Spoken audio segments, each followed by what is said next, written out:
Analysis and optimization of light guides for augmented and mixed reality. As usual, I want to start with an introduction for those of you in the audience who are unfamiliar with who we are and what we do. And we're going to start at the bottom left corner of that flowchart that you can currently see on screen. And we have there the company 𝗣𝗲𝗀𝗀𝗲 Photonics, which is responsible for the development of the fast physical optics modeling and design software VirtualLab Fusion, which is shown here on the right. And then on the basis of this flagship product, the software VirtualLab Fusion and its underlying technology, we have the work that Lightguides International does. Lightguides is the general distributor of the software alongside a marvelous team of distributors around the world, but we also do other things. We offer technical support for users of the software. We organize dissemination events like these webinars and also training courses in the use of the software. And finally, we also offer consulting services in the field of optical engineering, again, based on the software and the underlying technology. I also wanted to mention that this is not the first webinar we hold in the topic of light guides for AR and MR. We have done two, I think, in the past year. The first one was done by Professor Frank 𝗣𝗲𝗀𝗀𝗀𝗲 in cooperation with Photonics Media, and the second one was held by myself as a regular Lightguides webinar. So if you're interested in this topic of light guides for augmented and mixed reality, which I will assume you are since you're here today, and you happen to miss those previous webinars, then I encourage you to catch up with them. Of course, there's always some overlap because we always introduce a topic at the beginning, but each time we address a topic from a different angle, from a different perspective. So I would encourage you to revisit them if you missed them first time around. Another topic that I want to cover briefly before I delve into the more technical side of things is our license model, not in general, but specifically for someone or geared towards the application in this field of augmented and mixed reality. So our license model works the following way. We always start from a VirtualLab Fusion platform, which comes in two editions, Basic Edition and Advanced Edition. There are a few differences between the two editions. I will not go through the list in detail here today, because again, I want to focus on someone who is interested in using the software in the field of augmented and mixed reality. For that purpose, we only need to focus on the advanced edition. It includes the rigorous grating solver FMM Fourier model method. You might also know it as rigorous coupled wave analysis, RCWA. And because gratings are such an important part of light guide devices, of course, this is a key feature that we need in this field of application. The advanced edition also comes with a restricted light guide component. It doesn't have all the functionalities that we will see in a minute, but it is there, and of course it offers a certain level of possibility of potential, although it is restricted, as I say. Then, on top of this VirtualLab Fusion platform, we can optionally add toolboxes, and there are several of these. Today, the one that interests us is the Light Guide toolbox, which again comes in two versions. Silver, which is geared towards modeling, and it offers all the necessary tools for modeling light guide devices for AR and MR. And then there is a gold version of the Light Guide toolbox that in addition includes additional features for the systematic design of light guide devices. And so finally we have arrived at the main part of the webinar. We're going to begin with the technical side of things now. And I'm going to start that part of the discussion with a review of the basic principle of light guides for augmented and mixed reality, very briefly, just to make sure that we're all on the same page. And then we're going to move on to the demonstrations with VirtualLab Fusion. And today we're going to highlight different architectures, a simulation of different layouts of light guides with VirtualLab Fusion, and we're going to end on an optimization node. The last example is going to be an optimization that, furthermore, puts to use one of the most exciting and most powerful features that VirtualLab Fusion offers for the modeling and design of light guide devices for augmented and mixed reality.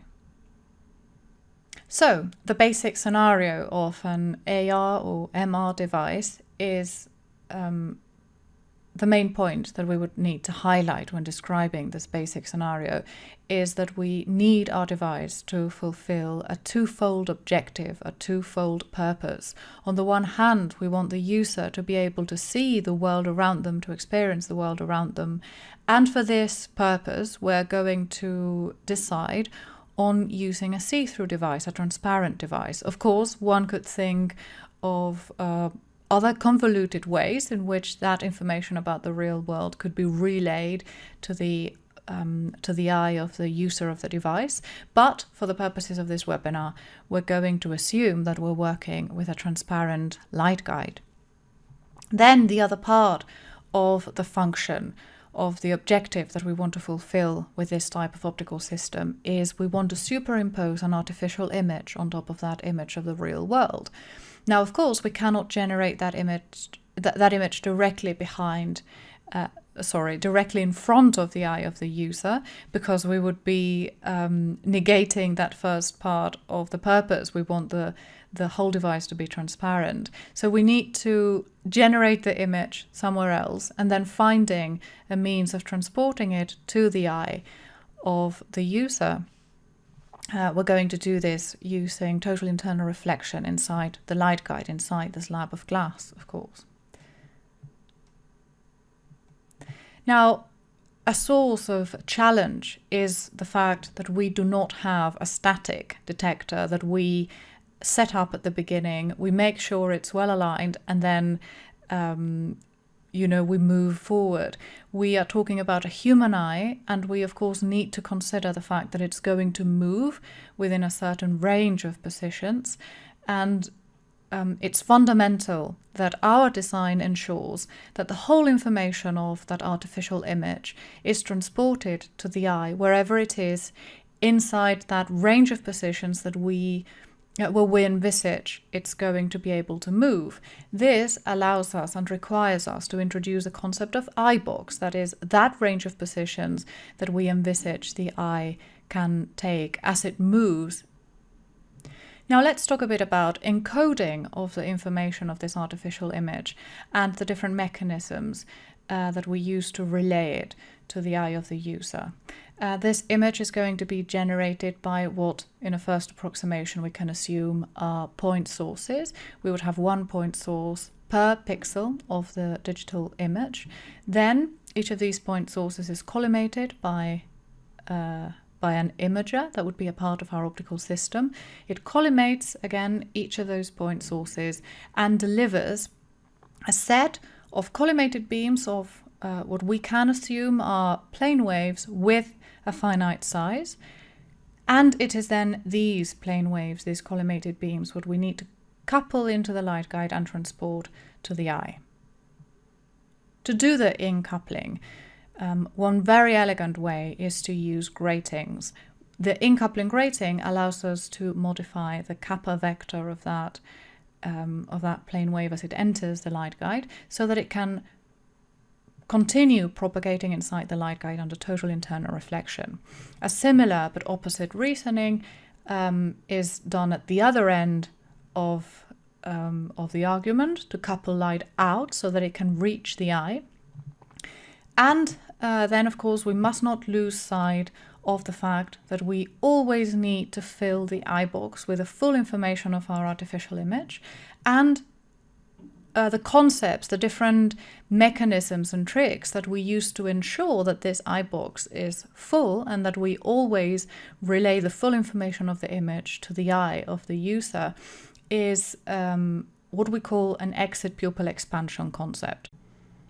Then, already in this very basic schematic depiction of how things work, we can already see the source of some complex physical optics effects in this type of device. So for a certain part of the device, we're going to have pure total internal reflection. But then there are other regions of the light guide where we're going to have partly total internal reflection, partly diffraction by the grating region. And if we furthermore take into account the fact that the beams have a finite extension, then the footprint of those beams will sometimes see partly a grating, so it will be diffracted by the grating in part, and partly maybe totally internally reflected, causing additional aperture effects in that beam footprint.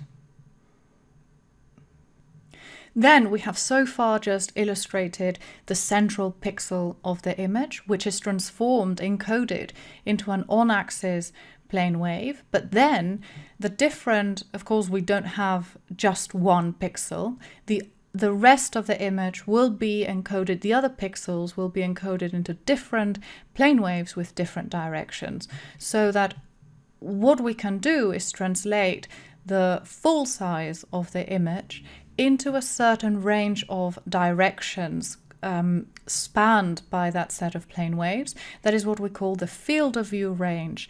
And what field of view our design can work with is a fundamental parameter, a key characteristic of that design. So here we are in VirtualLab Fusion. Let's now begin going over those different architectures. And I want to begin with what could be considered the basic layout, although calling it basic is already a stretch because there is already quite a lot of complexity going on here. But we're going to start with this one and then move on to the others and see how they differ. Let me move things around a bit so that we can take a look at what we have here. We can see the two interfaces, the two plane surfaces that define this light guide. And then we can see, if I set things up like this nicely, we can see the layout better. Shaded in green are the grating regions. And what I'm talking about here is a 1D EPE type layout, also known as a HoloLens 1 type layout. One of the defining characteristics of this type of layout is that we only work with 1D periodic gratings, and we have 3 clearly defined grating regions. The first one is for incoupling. Then we have what we call the EPE region, which performs the exit pupil expansion in one dimension and redirects the light towards the outcoupler, which we have up here. And then the outcoupler, the outcoupling grating region, outcouples, as the name would suggest, but also performs the expansion in the other dimension. Let's take a look at a view of the same system with rays, and we're just looking at the central on-axis FOV mode right here. We can see how it's coupled into the light guide and redirected towards the EPE region by this incoupling grating. We're not looking at all grating orders, and furthermore we have restricted the rays shown in the simulation to those modes that eventually reach a detector, but we would have also additional light propagating elsewhere in the light guide. We're going to look at that in one of the other examples. So as I was saying, this incoupling grating redirects the light towards the EPE region. Here we have 2 working orders. One of them allows the light, the 0th order in reflection, allows the light to keep propagating onwards. And the other working order, the minus first order or the plus first order in reflection as well, redirects the light towards the outcoupler. I should say that we have 1D periodic gratings. The 3 regions are 1D periodic gratings, but we play with the orientation in the plane, so we can rotate those gratings in the plane to redistribute light in a 3D way. Then the outcoupler again has 2 working orders. One of them, the minus first or plus first order in transmission to couple light out, and the 0th order in reflection to carry out that expansion in the other direction. Next, we're going to be looking at another architecture. This time, we're going to have a 1D periodic incoupling grating, slanted grating, modeled as a real structure, and another, just one other grating that's going to be 2D periodic. The fundamental feature, the basic feature of this 2D periodic grating is going to be diamond shaped, and this 2D periodic grating region is going to fulfill at the same time the functions of exit pupil expansion and outcoupling. This system, this type of light guide, is based on a patent by Wave Optics that we can see here. On the right, we see that 2D periodic diamond-shaped grating, and then here we can also see a glimpse of what the layout would look like. This is that same system reconstructed in VirtualLab Fusion. We can see our 1D periodic grating for incoupling and the other grating, the 2D diamond-shaped grating. Let's take a look at the diamond-shaped grating. I double-click on the light guide component in this system. We see here once again that layout, those two grating regions shaded in green. Then I go to surface layouts, and here we can adjust those grating regions, configure those grating regions. Both of them are on the same surface, and we have them here. The first region corresponds to the incoupling region, and then I'm going to double click on that second region, which we define as a polygon here through the coordinates of the vertices that define it. We get a preview of what the shape looks like here on the right.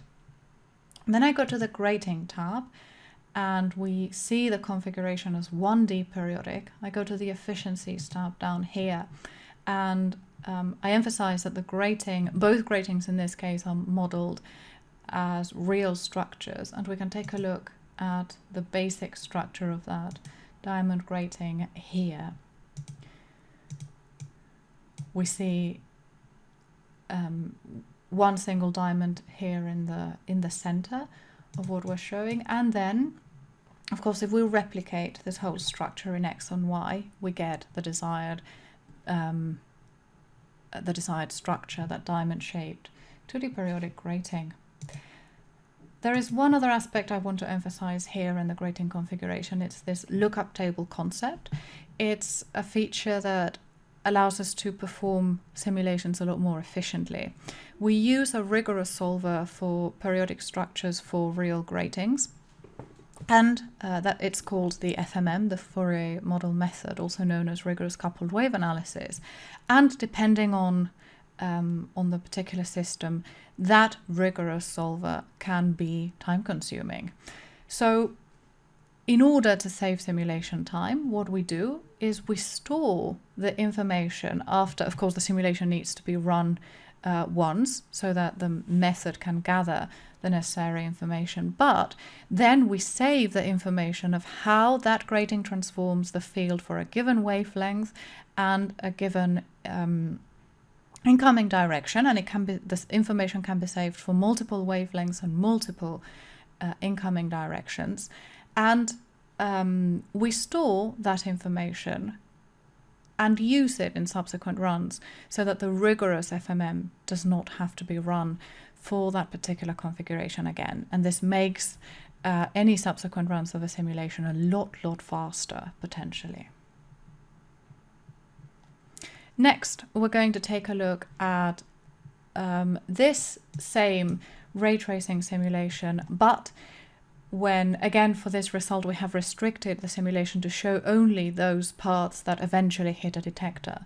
But that is not all that is going on inside the structure, and we can see that if we deactivate that condition, we see how the entire light guide is full of light. The only reason why that small rectangle at the bottom is empty is because we have defined just one order for the incoupling grating, the working order, the first order in transmission, and that means that because of that, light will not propagate into that rectangular region at the bottom there.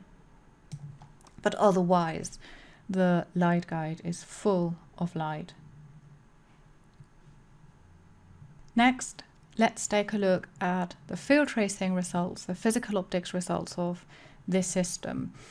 This is what the light looks like at the detector plane after it has been coupled out of the light guide, and we see the different energy carried by each of these replicas, each of these beam footprints. And we can also see, because we're taking into account, or we're simulating a fully coherent source, again we're just looking at the central FOV mode. Because again, as I was saying, because the source is fully coherent, we can see here where different beams overlap, an interference pattern is created. The next architecture that we're going to be taking a look at is what is commonly known as a butterfly exit pupil expansion concept, and it's based on a patent by Microsoft. In this case, we have, once again, we're taking a look at the layout in VirtualLab Fusion, and in this case we have two incoupling regions. Let's increase the accuracy of the resolution of the image a little bit here, because it's a bit pixelated. This is just for this graphic depiction. We have two incoupling regions, one here and one on the other surface of the light guide. And then the key concept here is that the FOV range is going to be split in half, and half of that FOV range is going to be redirected or directed towards one of these exit pupil expansion regions that resemble the wings of a butterfly, hence the name. And the other half of the FOV range is going to be redirected to the other side. And then the light will finally be combined in the outcoupling region here. So some things I want to emphasize is that is the flexibility, for instance, with which we can define regions in VirtualLab Fusion. I'm going to go to surface layouts, and we see the isolated one of the two incoupling regions here on the second surface, and then all the other four, the other incoupling, the two EPE regions and the outcoupler are here. So I'm going to take the expansion left, maybe, and the shape that we have here is this polygon again, but we need to delete from this region this semicircular part where the incoupling grating is going to go. So we define the region as a combined type of region where we subtract this the circle that corresponds to the incoupling from the polygon, and this gives us a very straightforward way of defining the complex grating region that we need in this case for the expander. Then this is what things look like in the 3D ray tracing. Again, left we have restricted the paths shown to those that eventually end up in a detector, and then on the right we show all the paths, all the propagating light inside the light guide. This is just for the, again, for the central FOV mode. Let's investigate a little bit more. Here we show the footprints of the beams in the two expander regions. The central beam goes in both directions, and it hits both expander regions. There is a slight asymmetry. This is what the field tracing result looks like in the detector plane. There is a slight asymmetry because one of the incouplers is on the other side of the light guide, on the other surface, and that causes the asymmetry. But then we can also look at different FOV modes. In this case, the minus 20 degree by 0 degree mode, and this by design should prefer one of the expander regions. As we can see, we show the footprints of the beams in both of them for comparison. There is a little bit of spurious light, of course, because of the additional orders. Again, here we have the field tracing result for this FOV mode. We see the aperture effects from the partial interactions of the beam footprints with the different grating regions when a beam partially hits a region. And here we investigate the other end of the FOV range. In this case, the design should prefer, or this FOV mode is designed for this expander region. We see some potentially undesired effects highlighted here in the field tracing result. The key feature of the last layout that we're going to be mentioning today is the fact that we have included, in addition, a model of the human eye, and we're going to investigate the formation of the PSF and the MTF in this system, which is, of course, a key analysis in this type of optical system. Here we see a screenshot of that 3D ray tracing result of the system in VirtualLab Fusion. We are once again showing the central FOV mode, and we once again have three distinct grating regions, one for in-coupling, the expander, and the out-coupler.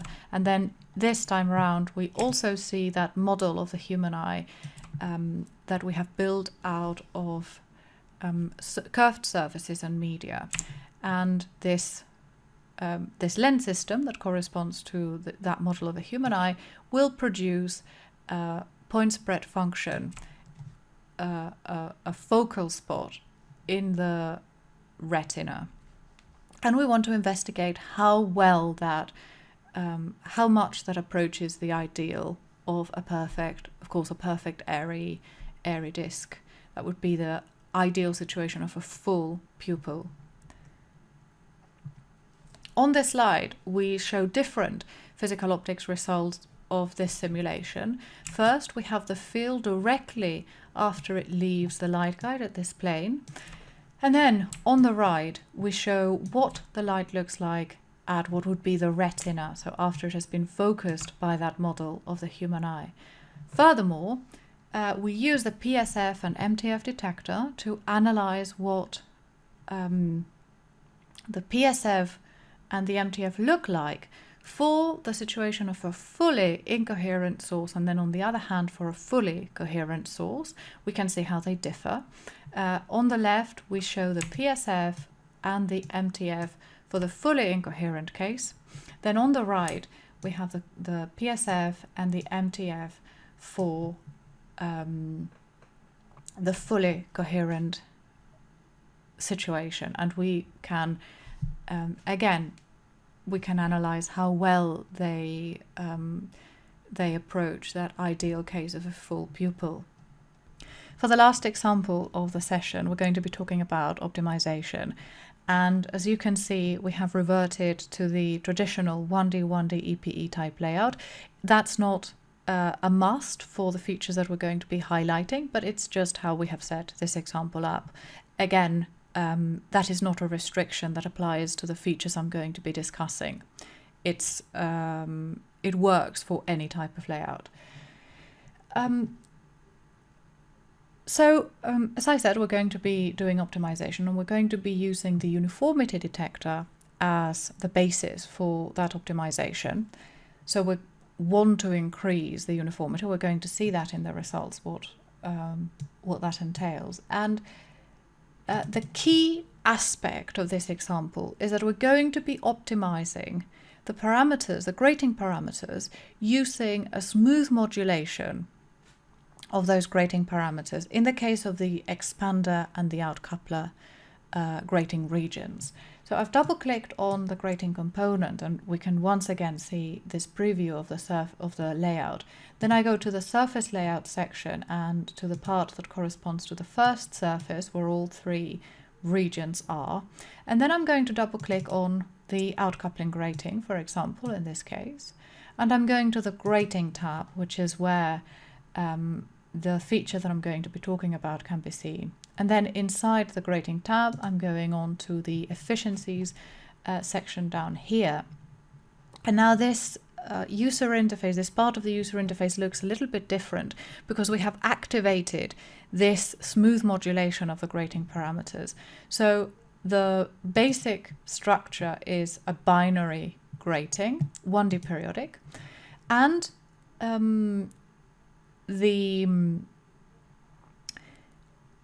here we have configured that smooth modulation of the parameters. The parameter that we have selected to vary is the fill factor of the grating.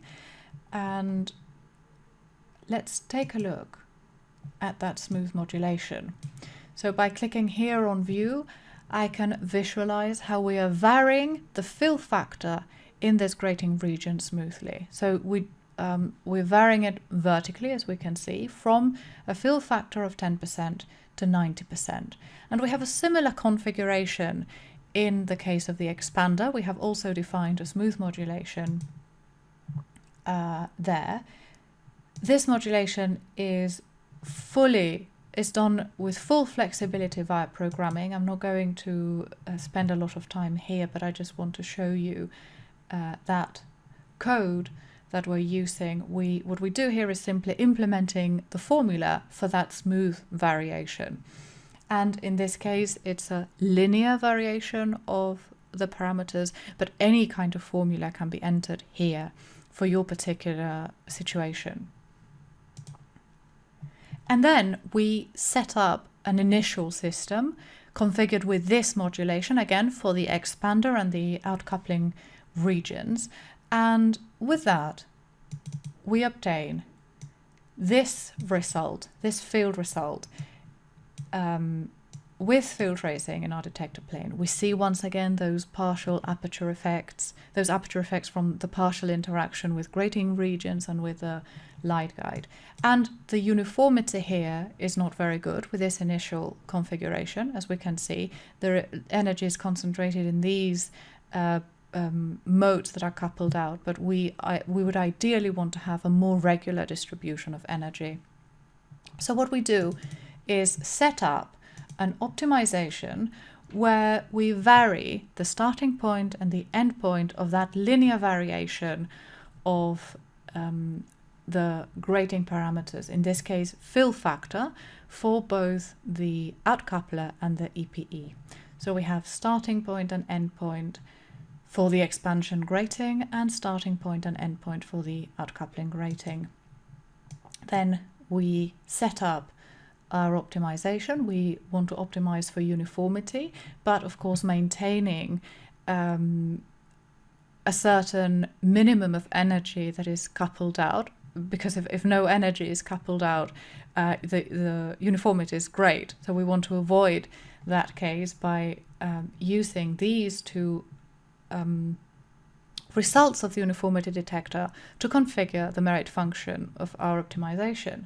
Then we set up the optimization, we run the optimization, it's already been run previously, and we obtain the optimized system.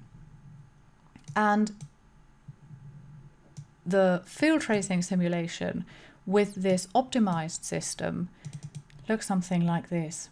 So we can clearly see, let me put both results side by side, we can clearly see the improvement in the uniformity of the results with this approach.